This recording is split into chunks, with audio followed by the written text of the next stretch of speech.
اعوذ باللہ من الشیطان الرجیم بسم اللہ الرحمن الرحیم۔ میں ان کے نام سے کرتا ہوں ابتدائے کلام، وہ جن کے نام فرشتوں نے بھی سنبھل سنبھل کے لیے۔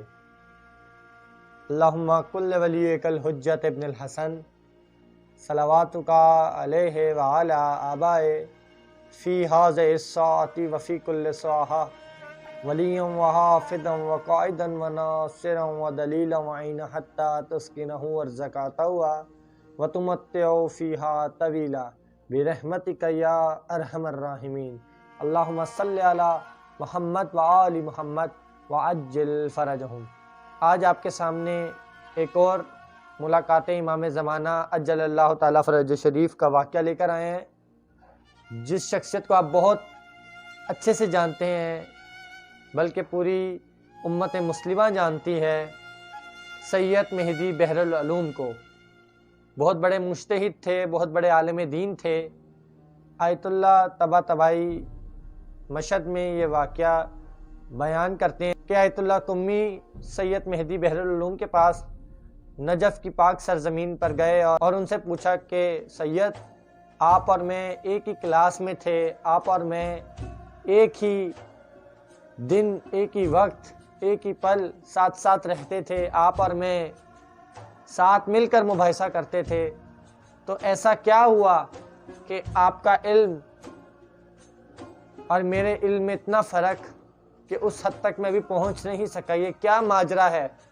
تو انہوں نے ان کو بتایا کہ میں ہر شب مسجد کوفہ میں عبادت کے لیے جایا کرتا تھا، تو ایک شب ایسی ہوئی کہ طوفان اور بارش سے میرا جانا مسجد کوفہ میں بہت مشکل ہو گیا اور میرا رخ جو ہے مسجد سیلہ کی جانب مڑ گیا۔ لیکن میں چاہتا تھا کہ میں ہر شب مسجد کوفہ جاتا ہوں، لیکن پھر میں نے کوشش کی، طوفان اتنا خطرناک کہ مجھے ایسے محسوس ہوا کہ کوئی مجھے مسجد سیلہ کی جانب میرا رخ پلٹ رہا ہے، تو میں مسجد سیلہ چلا گیا۔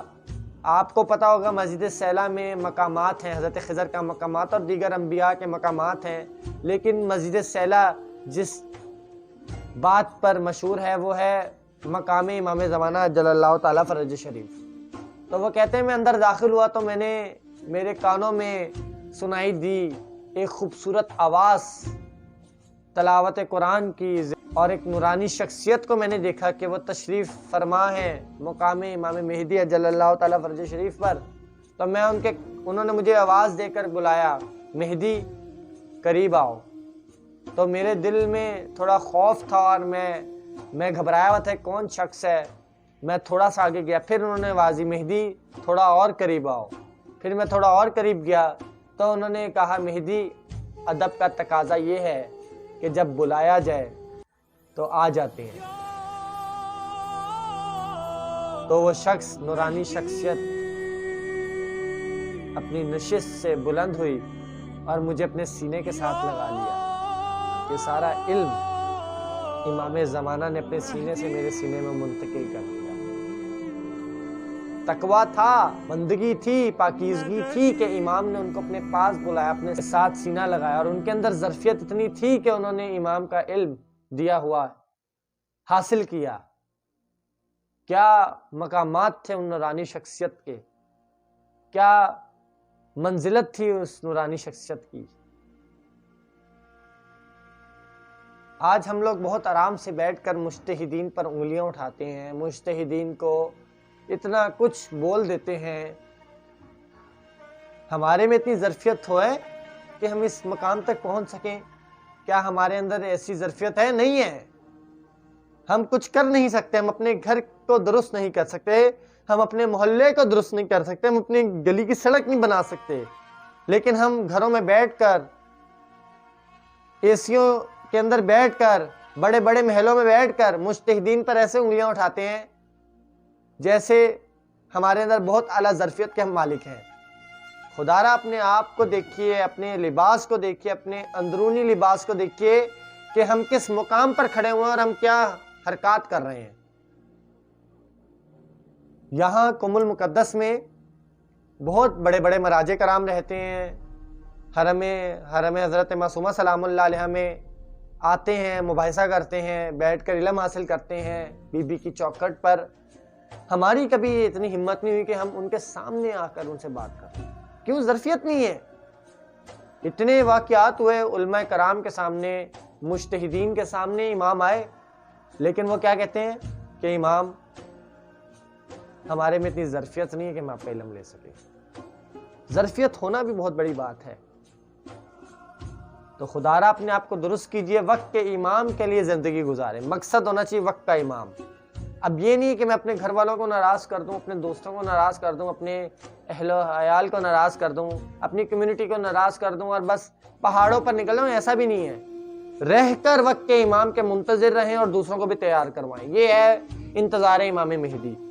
اور جب آپ کو خیال، بلکہ آپ کے خیال سے امام مہدی کا تصور جانا ہی نہیں چاہیے. جب آپ کوئی کام کرنے لگ پڑیں، جب آپ گھر میں داخل ہوں، تو آپ کے خیال میں ایک شخص ہو کہ وہ ایک شخص آنے والا ہے اور وہ ابھی تک نہیں ہے، اور تو آپ دعائے امام زمانہ پڑھیں. یہ ہے عشق، یہ ہے چاہت کہ اس دل کو بیدار کر لیں کہ امام زمانہ کے ظہور کے لیے آپ اتنا تیار کر لیں کہ آپ کی ہر سیکنڈ میں، ہر پل میں، ہر سانس میں امام مہدی ہو اور کوئی نہ ہو. خدا را اپنے آپ کو بلند کیجئے. خدا را اپنی بصیرتوں کو کھولیے. خدا را اپنی بصارتوں کو کھولیے. خدا را اپنے قلب کو کھولیے. مومنین سے اچھا سلوک کیجئے. مومنین کا خیال کیجئے. کسی سے جلے نہ. اگر کوئی اچھا کام کر رہا ہے اس کو اپریشیٹ کریں، اس کو حوصلہ اور ہمت دیں. غلطیاں، کوتاہیاں ہر شخص میں ہوتی ہیں. کوئی بھی پرفیکٹ نہیں ہوتا. کوئی بھی ماں کی آغوش سے پرفیکٹ نہیں آتا. آہستہ آہستہ انسان سیکھتا ہے. آہستہ آہستہ انسان اپنے آپ کو درست کرتا ہے. تو خدا را کسی پر انگلی اٹھانے سے پہلے اپنا گریبان جھانک لیں. اسی کے ساتھ سید محمد رضوی کو اجازت دیجیے. والسلام علیکم ورحمۃ اللہ وبرکاتہ.